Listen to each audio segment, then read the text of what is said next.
मेरे मायके में तो एसी ही नहीं थी। कितनी ठंडी हवा लग रही है। क्या मैं थोड़ी देर बैठ जाऊं? हाँ हाँ, क्यों नहीं। दिव्या को पहली बार एसी की हवा खाने को मिल रही थी, इसलिए एक्साइटमेंट में वो सोफे पर जाकर लेट गई और ठंडी ठंडी हवा खाने लगती है। इसी बीच कब उसकी आंख लग जाती है उसे पता ही नहीं चलता और बाकी घर वाले भी पीछे से सामान लेकर आ जाते हैं। माँ जी, मैंने कहा था ना, हम पहले निकलते तो तैयारी कर लेते। देखिए, वो हमसे पहले आ गए। वो तो सब ठीक है बहू, पर छोटी बहू यहाँ ऐसे? अरे माँ भाभी डरो मत, दिव्या ने इससे पहले एसी नहीं देखा, इसलिए एसी की एक्साइटमेंट और थकान की वजह से उसकी आंख लग गई। मैं अभी उसे उठा देता हूँ। हाँ भैया, जल्दी उठाओ। कैसी देवरानी है, गृह प्रवेश होने से पहले ही सो गई। दिव्या, अरे अब उठ जाओ, बहुत खाली है एसी की हवा, कमरे में भी एसी लगा है। पहले अब गृह प्रवेश करवा लो, उसके बाद अपने कमरे में आराम से सोती रहना। जैसी दिव्या की आंख खुलती है सब उस पर हंसने लगते हैं। कुछ ही देर में उसे दरवाजे पर खड़ा करके उसका गृह प्रवेश करवाया जाता है।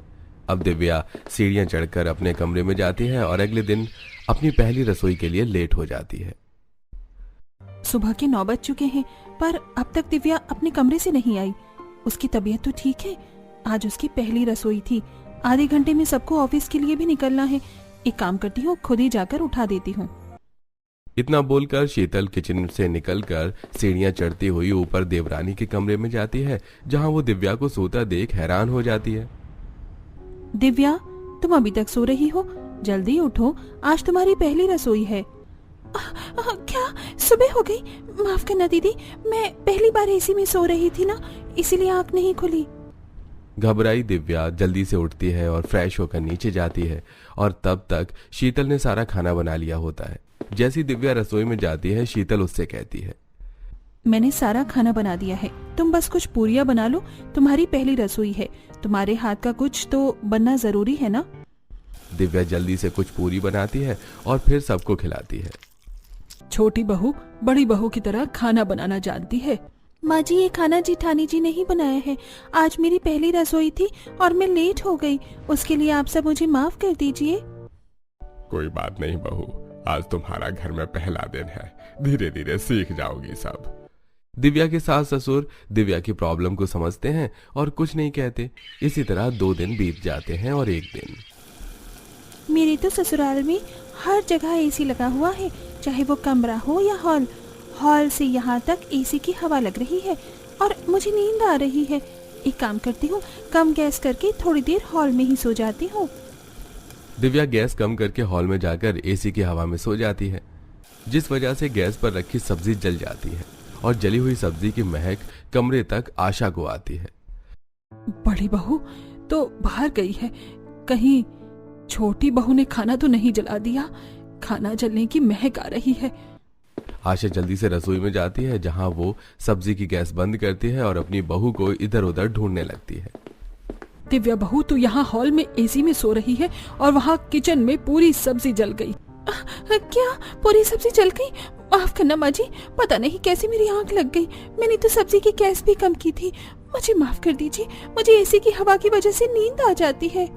कोई बात नहीं बहू, पर थोड़ा ध्यान रखा करो, ऐसी लापरवाही सही नहीं।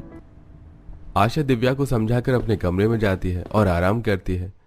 समय यूं ही गुजरता है और एसी की हवा में दिव्या को इतनी नींद आती कि वो अपनी नींद को काम छोड़कर पूरा करती है। माँ जी बता रही थी कि तुम खाना बनाते बनाते सो गई थी, इसलिए रसोई का काम मैं संभाल लूंगी, तुम पूरे घर की सफाई कर लो। ठीक है दीदी। शीतल के कहने पर दिव्या पूरे घर में झाड़ू लगाती है, पर जब वो सीढ़ियां चढ़कर अपने कमरे में जाती है और एसी चलाकर काम करती है तो उसे नींद आने लगती है। और जब वो अपने बाथरूम में जाती है सफाई करने, वहां भी एसी की वजह से ठंडक थी तो उससे रहा नहीं जाता और वो फर्श पर झाड़ू पटक कर लेट जाती है। पूरा घर तो साफ कर ही लिया है, बस यही रहता है, आधे घंटे सो जाती हूँ, उसके बाद ये भी साफ कर दूंगी। इस तरह दिव्या बाथरूम में एसी की ठंडी हवा में सो जाती है और काफी देर तक जब शीतल को दिव्या नजर नहीं आती तो वो इधर उधर ढूंढती है। आखिर में सीढ़ियां चढ़कर वो ऊपर जाती है और कमरे में ढूंढती है तो उसे खर्राटे की आवाज आती है और वो बाथरूम में जाती है। दिव्या, ये कोई जगह है सोने की? उठो जल्दी, कितना काम पड़ा है। माफ माफ करना जेठानी जी, एसी की ठंडी हवा में मेरी नींद लग गई। एसी की हवा कहीं भी मिलेगी तो कहीं भी सो जाओगे क्या? नीचे आओ। ये सब देखकर शीतल को बहुत गुस्सा आता है। शाम को जब अमित और वो सोने जाते हैं तो शीतल उससे कहती है, पता नहीं देवर जी कैसी देवरानी ले आए हैं। कल हॉल में एसी में ही सो गई और सब्जी जला दी, और आज महारानी बाथरूम में ही सो गई। 24 घंटे एसी में सोती रहती है। धीरे धीरे उसे आदत हो जाएगी, गुस्सा न करो और सो जाओ। ऐसे ही समय गुजरता है और 2 महीने बीत जाते हैं और दिव्या के एसी में 24 घंटे सोने की आदत और भी ज्यादा बढ़ जाती है। ऐसे ही एक दिन, दिव्या मैंने कपड़े धो दिए हैं, जाकर बस तुम इन्हें सुखा दो। ठीक है दीदी। सीढ़ियां चढ़कर दिव्या धूप में कपड़े सुखाने जाती है। कितनी गर्मी लग रही है, एक काम करती हूँ, पहले जाकर एसी की हवा खाती हूँ, बाद में ये बाकी के कपड़े सुखा दूंगी। आधे कपड़े सुखाकर बाल्टी और कपड़े नीचे छोड़ आकर वो अपने कमरे में एसी चलाकर सो जाती है। देवरानी जी अभी तक छत से आई ही नहीं, 1 घंटा हो गया है, देख कर आती हूँ। शीतल छत पर जाती है और देखती है कि बाल्टी के आधे कपड़े सूखे थे, आधे ऐसे ही थे। वो गुस्से में सीधा सास ससुर के पास जाती है और सीढ़ियां चढ़कर उन्हें दिव्या के कमरे में लेकर जाती है। देखिए सासू माँ, ससुर जी आप कहते हैं ना ये सुधर जाएगी, पर नहीं, ये अपनी हरकतों से बाज नहीं आएगी। शीतल की आवाज सुनकर दिव्या उठ जाती है। बहू अब मैं क्या बोलूं, थोड़ा और टाइम दो। ससुर की बात सुन शीतल मुंह बनाकर सीढ़ियां उतर कर नीचे आ जाती है। और अगले दिन, मामी कल मैं स्टोर रूम गई थी तो कुछ सामान लेने, कितना गंदा हो रहा है स्टोर रूम। माना कि वो स्टोर रूम है पर उसकी सफाई भी तो जरूरी है। दिव्या मैं घर के सारे काम करती हूँ और तुम बस एसी में सोती रहती हो, इसलिए आज तुम स्टोर रूम की पूरी सफाई करोगी, और इस बार काम छोड़कर सो मत जाना। भाभी भला स्टोर रूम में कौन सो सकता है, वहाँ तो एसी भी नहीं है, हॉल की हवा जाती है स्टोर रूम में, मुझे नहीं लगता कि छोटी भाभी सो पाएंगी। शीतल के कहने पर दिव्या हाथ में झाड़ू लेकर स्टोर रूम में सफाई करने जाती है, पर कुछ देर में उसे दरवाजे के स्टोर रूम में एसी की हवा लगने लगती है। अभी तक गर्मी लग रही थी, पर दरवाजे के पास सफाई करते ही कितनी ठंडी हवा आ रही है। एसी की हवा लगते ही बस आंख बंद करने का मन करता है। क्या करूं, एक काम करती हूँ, थोड़ी देर सो जाती हूँ, कमरे में जाकर दीदी के आने से पहले उठ जाऊंगी। एक बार फिर दिव्या बिना किसी चीज की परवाह करे अपने कमरे में सो जाती है और नींद में वो बेड के नीचे पहुंच जाती है। दोपहर से शाम हो जाती है, दिव्या नहीं दिखती तो सब उसे ढूंढते हैं। भाभी अगर छोटी भाभी कहीं नहीं मिली तो वो पक्का स्टोर रूम में होंगी, आपने उनको आखिरी काम स्टोर रूम का ही दिया था। अब तो हद ही हो गई है इसके सोने की। पता नहीं देवर जी मेरे लिए कैसी एसी में 24 घंटे सोने वाली देवरानी लेकर आ गए हैं। शीतल दिव्या की इन हरकतों से इतनी परेशान हो जाती है कि वो स्टोर रूम में जाती है, पर दिव्या वहां भी नहीं थी। तो वो दोबारा से रूम में जाती है और सब जगह देखती है। फिर बेड के नीचे उसे खर्राटे की आवाज आती है और वहां वो गुस्से में उसकी एक फोटो लेकर चली जाती है। और जब रात को विशाल घर आता है तो इस बार अपने देवर से ही अपनी देवरानी की शिकायत लगा देती है और उसे फोटो दिखाती है। देखो आपकी बीवी कहाँ सो रही है। ये कैसी बीवी उठाकर लाए हैं आप, जो कमरे में 24 घंटे में एसी में सोती रहती है। मेरे घुटने में दर्द कर दिया है इसने ऊपर नीचे करवाकर। भाभी आपकी देवरानी गरीब घर से है, वो कभी एसी में नहीं रही, इसलिए उसे एसी में नींद आती है, पर आप तो अपनी हदें ही पार कर रही हैं। शीतल की बातें सुनकर विशाल चिढ़ जाता है और अपनी भाभी से नाराज हो जाता है। इसी तरह कुछ दिन बीत जाते हैं और जल्दबाजी में विशाल अपना लंच और फाइल लेना भूल जाता है और गाड़ी में बैठने के बाद उसे याद आता है। अब विशाल बार बार दिव्या को फोन करता है, पर दिव्या अपना फोन नहीं उठाती। उसके बाद विशाल अपने कमरे में जाता है जहां दिव्या कंबल ओढ़कर एसी में सो रही थी। दिव्या उठो, भला कोई इतना कैसे सो सकता है। सही कहती थी भाभी, तुम 24 घंटे में एसी में सोती हो। मैं क्या करूं विशाल जी, एसी की हवा में मुझे बहुत नींद आती है। अच्छा ठीक है, मैंने अपनी फाइल ले लिया, तुम मेरा लंच लेकर आओ। इतना बोलकर विशाल सीढ़ियां उतरकर नीचे जाता है और शाम को जब विशाल घर आता है तो पूरा परिवार डाइनिंग टेबल पर खाने के लिए बैठा होता है, पर दिव्या अब भी एसी चलाकर अपने कमरे में सो रही होती है। अरे 4 महीने हो चुके हैं पर बहू की हरकतें नहीं बदली। बड़ी बहू सही कहती है, अब हमें ही कुछ करना होगा। अब बस एक ही रास्ता है पापा, मैं अपने कमरे से एसी निकाल दूंगा। अब घर में सिर्फ हॉल में ही एसी रहेगा तो उसे कूलर में एडजस्ट करना पड़ेगा और 2 महीने बाद से तो सर्दियां वैसे ही शुरू हो जाएंगी। और भैया भाभी तो कहीं पर भी सो जाती हैं। अगर हॉल में एसी रही तो वो वहाँ पर भी सो जाएंगी।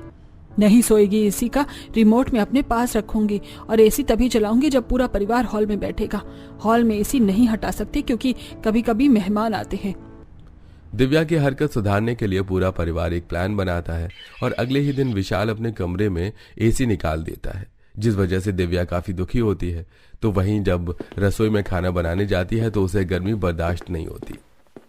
जब से कमरे से एसी निकली है नींद ही नहीं आती। रसोई में भी खाना बनाते हुए कितनी गर्मी लग रही है। थोड़ी देर हॉल में जाकर बैठ जाती हूँ। गर्मी तो लगेगी ही ना। अगर तुम 24 घंटे एसी में ना सोती तो देवर जी इस घर से एसी नहीं हटाते। और हॉल में जाकर करोगी भी क्या? रिमोट तो माँ जी के पास है। अब क्या था, एसी में 24 घंटे सोने वाली दिव्या अब गर्मी से परेशान होती है और उसकी नींद उड़ जाती है। मम्मी मम्मी हम लोग आ गए, बहुत गर्मी लग रही है, आइसक्रीम दो ना। हाँ मम्मी मुझे भी बहुत गर्मी लग रही है, जल्दी से आइसक्रीम दो ना। बच्चों अभी तुम लोग बाहर से आए हो, गर्मी में बाहर से आते ही ठंडी चीज नहीं खाते। थोड़ी देर बैठ जाओ फिर मैं तुम्हें आइसक्रीम दूंगी। जब बच्चों को गर्मी अब लग रही है तो बाद में आइसक्रीम देने का क्या फायदा? तुम देना अपने बेटे को बाद में आइसक्रीम। रोहित बेटा तुम बैठो, मैं आइसक्रीम लेकर आती हूँ। भाभी गर्मी से बाहर से आकर कुछ ठंडा खाने पीने की चीज नहीं खानी चाहिए वरना सर दर्द हो जाता है। मैं तो रोज बाहर से आते ही ठंडा पानी पीती हूँ, मुझे तो कुछ नहीं हुआ। बच्चों की हालत देख रही हो गर्मी से क्या हो गई है। शीतल सुनीता की नहीं सुनती और किचन में जाकर फ्रिज में आइसक्रीम निकाल कर अपने बेटे रोहित को खिलाती है। तो वहीं थोड़ी देर बाद राजीव कपड़े बदल कर आता है। उसे खाना देने के बाद सुनीता अब आइसक्रीम खिलाती है। मम्मी कल से हमारे समर वेकेशन स्टार्ट है, हमारे सभी फ्रेंड्स इस बार वाटर पार्क जाएंगे, हमें भी वाटर पार्क जाना है। ठीक है, हम भी इन गर्मियों की छुट्टियों में वाटर पार्क जाएंगे। मम्मी आप मुझे भी वाटर पार्क लेकर जाओगी ना? बेटा मैं तुम्हें इस बार वाटर पार्क नहीं बल्कि नानी के गांव लेकर जाऊंगी। पता है हमारे घर के पास ये बहुत बड़ी नदी है और उसका पानी भी काफी ठंडा होता है। तुम और मैं गांव जाकर नदी के अंदर खूब मस्ती करेंगे। शहर में रहते हुए इतने साल हो गए लेकिन अभी तक तुम्हारी गांव वाली हरकतें बंद नहीं हुई। अरे जब बच्चे को वाटर पार्क जाना है तो उसे वाटर पार्क लेकर जाओ ना, इस तरह गांव कौन लेकर जाता है? भाभी राजीव को मुझे वाटर पार्क ले जाने में कोई दिक्कत नहीं है, लेकिन आप तो जानती हैं कि वाटर पार्क का पानी कितना गंदा होता है और उसमें ढेर सारे केमिकल भी होते हैं। कहीं वाटर पार्क के पानी से राजीव की तबीयत खराब हो गई तो? मैं तो अपने कॉलेज टाइम से हमेशा जाती थी वाटर पार्क, आज तक मेरी तो कभी तबीयत नहीं खराब हुई। भाभी जरूरी नहीं कि वाटर पार्क में जो जाए उसकी तबीयत खराब हो, लेकिन ये सब हमारी त्वचा पर निर्भर करता है। मेरी मानिए तो आप भी रोहित को लेकर इस बार मेरे गाँव चलिए, बहुत अच्छी गर्मी की छुट्टियां बनेंगी हमारी वहाँ। मैं तो अपने बेटे को लेकर वाटर पार्क ही जाऊंगी, तुम्हें जाना है तो जाओ। शीतल की माँ का घर वाटर पार्क के काफी नजदीक था, इसलिए वो अपना सारा सामान पैक कर 2 दिन बाद अपने बेटे के साथ अपने मायके जाने के लिए निकलती है। तो वहीं सुनीता भी गांव की टिकट निकलवा कर अपने बेटे के साथ 2 दिन बाद गांव जाने के लिए निकलती है। जहां एक तरफ देवरानी अपने बेटे के साथ अपने गांव पहुंचती है तो वहीं शीतल अपने बेटे के साथ अपनी माँ के घर और अगले दिन अपने बेटे के साथ वाटर पार्क जाने के लिए निकलती है। फाइनली हम लोग वाटर पार्क आ गए। चलो ना माँ जल्दी से अंदर चलते, मुझे तो यहाँ तक के गानों की आवाज आ रही है, आज हम खूब मस्ती करेंगे। हाँ बेटा चलो चलते हैं। वाटर पार्क में जाने के लिए लोगों की टिकट लेने की एक लंबी लाइन बनी हुई थी। शीतल को लाइन में खड़े खड़े आधे घंटे से ऊपर हो गया था। मम्मी ये कितनी लंबी लाइन है, ऊपर से कितनी गर्मी भी लग रही है। वाटर पार्क के अंदर कब जाएंगे? थोड़ी देर और बस, ज्यादा लोग नहीं बचे हैं अब। और 15 मिनट बाद आखिरकार शीतल काउंटर पर पहुंचती है, जहां जब वो टिकट के दाम सुनती है। हो गॉड इतनी महंगी टिकट, पहले तो सिर्फ 1000 रुपए की टिकट थी ना, अब आप लोगों ने 3000 की टिकट कर दी और बच्चों की 2000 की। थोड़ा सा डिस्काउंट दे दीजिए। अब यही प्राइस है, बताइए टिकट दूं या फिर रहने दूं? टिकट दे दीजिए आप, एक बड़े की एक बच्चे की। तकरीबन 5000 रुपए की टिकट लेकर शीतल वाटर पार्क के अंदर एंटर करती है। थोड़ा अंदर जाते ही और 1000 रुपए खर्च करके शीतल को वाटर पार्क में पहने जाने वाले कपड़े लेने पड़ते हैं। वाटर पार्क वालों ने तो सच में लूट मचा रखी है। अभी तो हम पानी में उतरे भी नहीं और 6000 रुपए खर्च हो गए। चलो कोई नहीं, जब पैसा है तो खर्च करने में क्या दिक्कत है। जहां एक तरफ जेठानी कपड़े चेंज कर अपने बेटे के साथ शहरी वाटर पार्क में जाने की तैयारी कर रही होती है तो वहीं दूसरी तरफ गांव में। आपने कहा था कि आप मुझे गांव वाले वाटर पार्क लेकर जाओगे, हम कब जाएंगे? बहुत गर्मी लग रही है। बस थोड़ी देर और फिर हम लोग चलते हैं। थोड़ी देर बाद सुनीता अपने बेटे राजीव के साथ घर के पास ही बनी नदी के पास आती है, जहां पर ढेर सारे बच्चे नदी के ठंडे पानी में मस्ती कर रहे थे।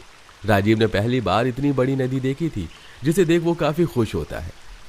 ये नदी तो काफी बड़ी है बेटा, इसका पानी भी काफी ठंडा है। चलो अब तुम कपड़े बदल लो और नदी के अंदर जाओ, फिर देखना तुम्हें कितना अच्छा लगेगा।